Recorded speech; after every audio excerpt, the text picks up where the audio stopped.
안녕하세요. 김성길 목사와 함께하는 예수님 이야기 제1단원. 자, 이 시간에는 66회가 되겠습니다.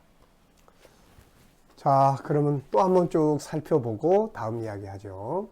지금 우리는 4부를 살펴보고 있고, 4부는 당신에게 예수는 누구인가? 네. 그리고 소 제목들로 총 7장으로 이루어져 있습니다. 나에게 있어서 예수는 어떤 존재였던가? 저의 이야기했고, 두 번째는 당신에게 예수는 누구인가? 세 번째는 예수를 잘못 알고 잘못된 것들을 구하러 온 사람들. 지금 우리가 이 부분을 다루고 있습니다. 4장으로 넘어가면 예수를 이용해서 사는 사람들의 이야기가 있고, 5장은 예수 그리스도에 대한 우리의 고백은 어때야 되는가? 그 다음에 6장은 정말 부러운 사람 바울의 이야기. 7장은 다른 예수를 주의하라 하는 요 부분으로 이렇게 정리가 되고 있습니다. 자, 그러면 이제 3장에서 지금 잘못된 것들을 구하러 예수님께 온 사람들의 이야기를 하고 있는데, 첫째는 민족 해방 운동을 꿈꿨던 많은 사람들의 이야기, 그 다음에 니고데모와의 대화 속에서 예수님께서 예수님의 나라에 들어가려면, 니고데모는 다윗 왕국 건설을 위해서 내가 무엇을 어떻게 해야 될까요? 이런 이야기의 부분에 대해서 살펴봤습니다. 자, 이 시간에는 249페이지에서 사마리아 여인과의 대화를 이야기를 하려고 합니다. 사마리아 여인, 뭐가 생각나시나요?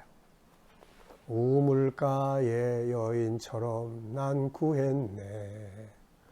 헛되고 헛된 것들을. 이 우물가의 여인이 헛된 것들을 구했다. 자, 사마리아 여인과 예수님은 어떤 대화를 나누셨을까요? 이 여인은 뭘 구했고 예수님은 그에게 무엇을 주신다고 하셨을까요? 한번 살펴보도록 하겠습니다. 자, 249페이지입니다. 당시 유대인들은 사마리아를 기피지역으로 삼았습니다. 사마리아 사람들은 이스라엘 사람들이 유대인으로, 이스라엘 사람으로 쳐주지를 않았죠. 자, 이걸 좀 읽어보겠습니다. 유대인들은 당시에 사마리아 그 지역을 거쳐가지도 않았어요. 이유를 거슬러 올라가 보면, 지난날 이스라엘 왕국이 남북으로 갈라졌을 때 북쪽 이스라엘이 먼저 망했습니다. 사마리아는 북쪽 이스라엘의 수도가 됐었고, 남쪽 유다의 수도는 예루살렘이었죠. 자, 그런데 이제 북쪽 이스라엘이 BC 722년에 아시리아에 의해서 먼저 망하잖아요. 이때 북쪽 이스라엘에는 그 본래 있던 이스라엘 사람들은 많이 잡혀가고, 그리고 그 땅에는 아수르 사람들이 많이 이주를 해서 살게 되었습니다. 자, 그러다 보니까 그 사람들이 올 때 뭐 가져옵니까? 다 자기들의 우상 가져왔고, 그리고 이방인들과 다 혼혈이 되어버리게 됐던 거죠. 신앙도 혼합이 되어버렸고 혈통도 혼혈이 되어버린 거예요. 이런 상황 속에서 이제 그들은 이스라엘 사람이라고 하기에는 좀 그렇고 아니라고 하기도 그렇고 애매한 상황에 있던 사람들이 되어버린 거죠. 이런 상황에서 남쪽 유다인들이 바벨론의 포로로 잡혀갔다가 에스라서를 보면 다시 돌아오잖아요.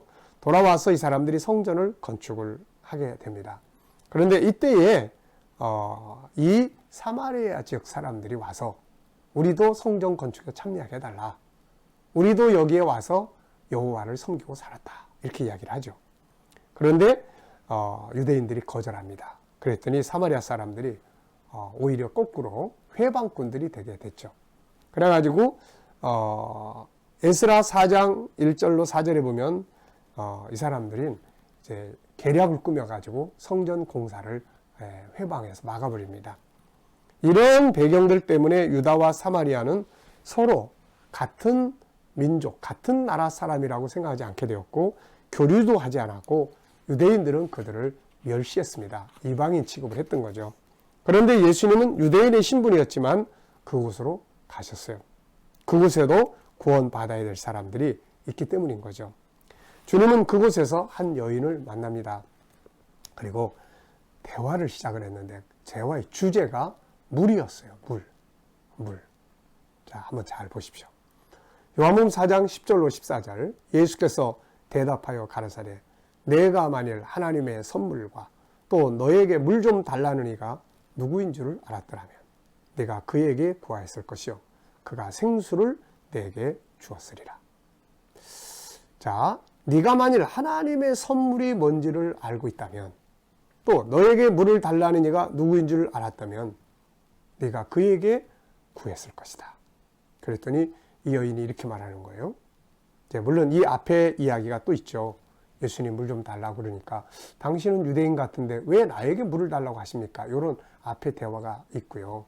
그 뒤에 대화가 이제 예수님이 이제 그런 이야기를 하신 거예요. 네가 하나님이 진짜 주고자 하시는 하나님의 선물이 뭔지 내가 누구인지 알았다면 네가 먼저 나한테 물을 달라고 했을 거다. 그랬더니 이 여인이 이렇게 말하는 거예요. 주여 물기를 그릇도 없고 이 우물은 깊은데 어디서 생수를 얻겠사옵나이까.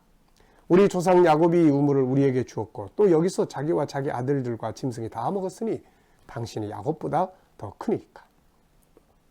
그러면서 하신 말씀이 예수께서 대답하여 가르치되 이 물을 먹는 자마다 다시 목마르려니와 내가 주는 물을 먹는 자는 영원히 목마르지 아니하리니 나의 주는 물은 그 속에서 영생하도록 솟아나는 샘물이 되리라.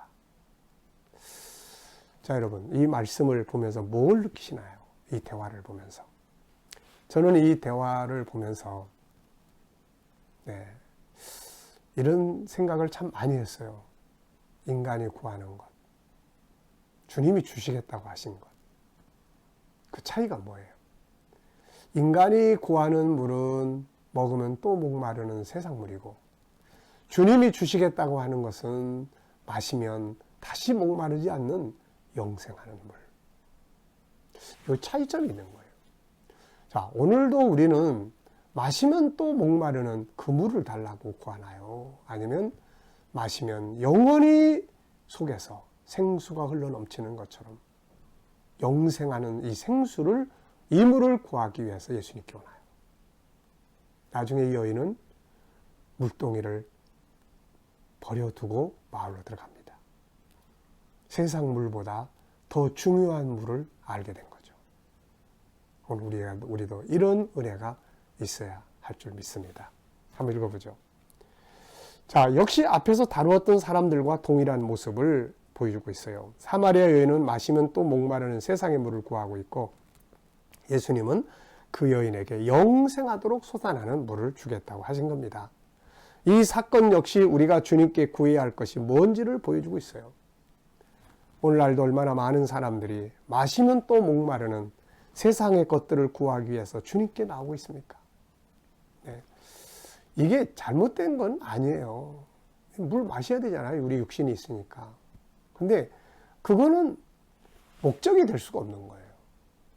그냥 때를 따라 필요하니까 먹고 마시는 거죠. 그게 인생의 존재의 목적이 될 수 없는 거죠. 창세기 1장, 2장에서는 우리 인간이 참된 목적을 명확하게 알았죠. 그래서 우리가 영생을 바르게 이해하려면 창세기 1장 27절을 알아야 돼요. 인간은 도대체 왜 영생이 필요한 건가? 본래 인간은 영생하도록 만들어졌어요. 하나님이 사람을 하나님의 형상대로 만들었다는 것은 하나님과 같이 영원히 영생하기 위해서 인간이 만들어진 거예요. 그러니까 우리 인간에게는 잠시 있다가 없어질 것들도 필요하지만 근본적인 목적은 영원한 것이어야 됩니다. 영원한 것. 이게 없으면 마지막에 가서 인생은 너무 불쌍하고 너무 허무하고 아무것도 아닌 거예요. 자, 오늘날도 얼마나 많은 사람들이 마시면 또 목마르는 세상의 것들을 구하게 주님께 나오고 있는가. 이들은 오늘은 하나님이 살아계시다고 간증해요. 야, 너무너무 감동해요. 은혜로워요. 하나님이 나에게 내 세상에 이런 지위를 높여주셨어요. 너무 감사해요. 어느 분이 직장에서 남편이 승진을 했다고 저한테 밥을 사주시면서 너무 고맙다고 하는 거예요. 그 밥을 먹으면서 마음에 부담이 생깁니다. 다음에 또 그 다음 자리로 승진이 안 되면 어떻게 해야 되지? 어떤 분이 또 이런 이야기예요. 목사님, 우리 남편이요, 이사가 됐어요. 이사로 승진했어요. 그런데 제 속에는 무슨 생각이 들겠어요?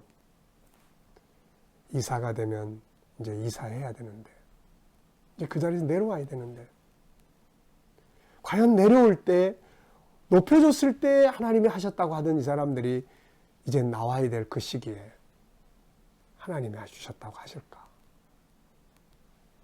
자, 여러분, 영원한 것은 변하지 않는 목표가 되고, 그리고 나서 이 땅에서는 올라가기도 하시고, 때로는 낮은 자리에 내려오기도 하시고, 때로는 이제 그 일을 시작했으니까 그만두게도 될 때도 오게 하는 거고, 이건 자연스러운 건데, 큰 덩어리가 없으면 요 아래에 있는 것들이 목표가 돼버려요. 이거 참 감당할 수 없습니다, 이거. 네. 오늘은 기쁜데 내일은 또 목마름이 온단 말이에요. 아침에는 기쁜데 저녁은 또 답답하단 말이에요. 이게 세상 물의 특징 아닙니까? 이거. 벌컥벌컥 시원하게 마셔도 그 다음에 또 가면 막 목이 타는 거예요. 하늘의 생명, 영생의 생수, 성령으로 주어지는 영원한 생수의 강은 그렇지 않아요. 계속 흐르고 우리 영혼을 적시고 감사, 기쁨, 마지막에는 하늘의 나라의 영광에 생명수의 강가에 영광을 얻게 하는 것이죠. 이게 필요한 겁니다. 이게 세상은 누구도 그걸 줄 수가 없어요. 어떤 성인도 그걸 주지 못합니다. 주님만이 줄 수 있는 거죠. 오래전에 어떤 사람이 은혜를 받았다고 간증을 해서 그 사람의 간증을 그때 당시에 만드는 책에다가 실었습니다.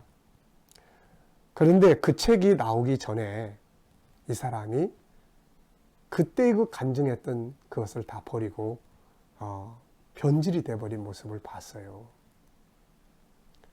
아직 잉크가 마르지도 않았는데, 그래서 저 사람 이야기를 여기서 빼야 돼, 넣어야 돼. 인쇄 다 하는데 참 고민했던 때가 있었어요. 여러분, 세상 물만 구하다 보면 우리도 그렇게 돼요.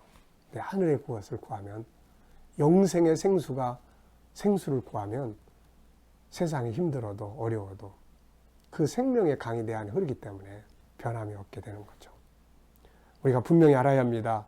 그분이 주시고자 하는 물은 마시면 또 목마른 물이 아니라 영생하도록 솟아나는 샘물이에요. 이것은 성령의 샘물이고 천국의 샘물입니다. 오늘 우리에게는 이 물이 흘러 넘치할 줄로 믿습니다. 이 시간 말씀 여기서 마치도록 하겠습니다. 감사합니다.